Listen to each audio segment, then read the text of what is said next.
Wholesale ಆಗಿ ಇಡೀ ಸರ್ಕಾರವನ್ನೇ ಬದಲಾಯಿಸೋಣ ಬಿಡಿ ಎಂದು ಬಿಜೆಪಿ ಮುಖಂಡ ಸಿಟಿ ರವಿ ಸರ್ಕಾರವನ್ನು ಕೆಡವುವುದರ ಸುಳಿವನ್ನು ನೀಡಿದ್ರಾ ಎನ್ನುವ ಪ್ರಶ್ನೆ ಇಲ್ಲಿ ಮೂಡಿತು. ಚಿತ್ರದುರ್ಗದ ವಿನಾಯಕ ಕಲ್ಯಾಣ ಮಂಟಪದಲ್ಲಿ ಇಂದು ನಡೆದ ಆಗ್ನೇಯ ಶಿಕ್ಷಕರ ಕ್ಷೇತ್ರದ ಎನ್‌ಡಿಎ ಅಭ್ಯರ್ಥಿ ವೈ. ಎ. ನಾರಾಯಣಸ್ವಾಮಿ ಪರ ಪ್ರಚಾರ ಸಭೆಯಲ್ಲಿ ಅವರು ಮಾತನಾಡಿದರು. ಸಿದ್ದರಾಮಯ್ಯ ಅವರೇ, ನೀವು ಶಿಕ್ಷಣ ಸಚಿವರನ್ನು ಬದಲಾಯಿಸುತ್ತೀರೋ, ಜನರೇ ನಿಮ್ಮನ್ನು ಬದಲಾಯಿಸುತ್ತೀರೋ ನೀವೇ ತೀರ್ಮಾನಿಸಬೇಕು. ಸರ್ಕಾರವನ್ನು ಬದಲಾಯಿಸುವ ತಾಕತ್ ಶಿಕ್ಷಕರಿಗಿದೆ. ಆಗ್ನೇಯ ಶಿಕ್ಷಕರ ಕ್ಷೇತ್ರದ ಅಭ್ಯರ್ಥಿಯನ್ನು ಪ್ರಥಮ ಪ್ರಾಶಸ್ತ್ಯದ ಮತ ನೀಡುವ ಮೂಲಕ ಗೆಲ್ಲಿಸಬೇಕು ಎಂದು ಶಿಕ್ಷಕರಲ್ಲಿ ಅವರು ಮನವಿ ಮಾಡಿದರು. ವಿನಂತಿ ಮಾಡ್ತೇನೆ, ಮಾನ್ಯ ಸಿದ್ದರಾಮಯ್ಯ ಅವರೇ, ನೀವೇ ಬದಲಾಯಿಸ್ತೀರೋ ಅಥವಾ ಜನನೇ ನಿಮ್ಮನ್ನು ಬದಲಾಯಿಸ್ತಾರೋ ನೀವು ತೀರ್ಮಾನ ಮಾಡಿ. ಅದಕ್ಕೆ ನಾವು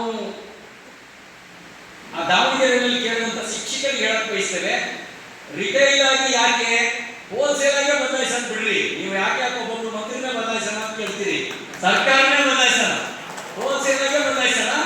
ಹಾಗಾಗಿ ಹೋಲ್ಸೇಲ್ ಆಗಿ ಬದಲಾಯಿಸುವಂತ ತಾಕತ್ತು ಇಲ್ಲಿರ್ತಕ್ಕಂಥ ನಿಮಗಿದೆ, ಶಿಕ್ಷಕರಿಗಿದೆ.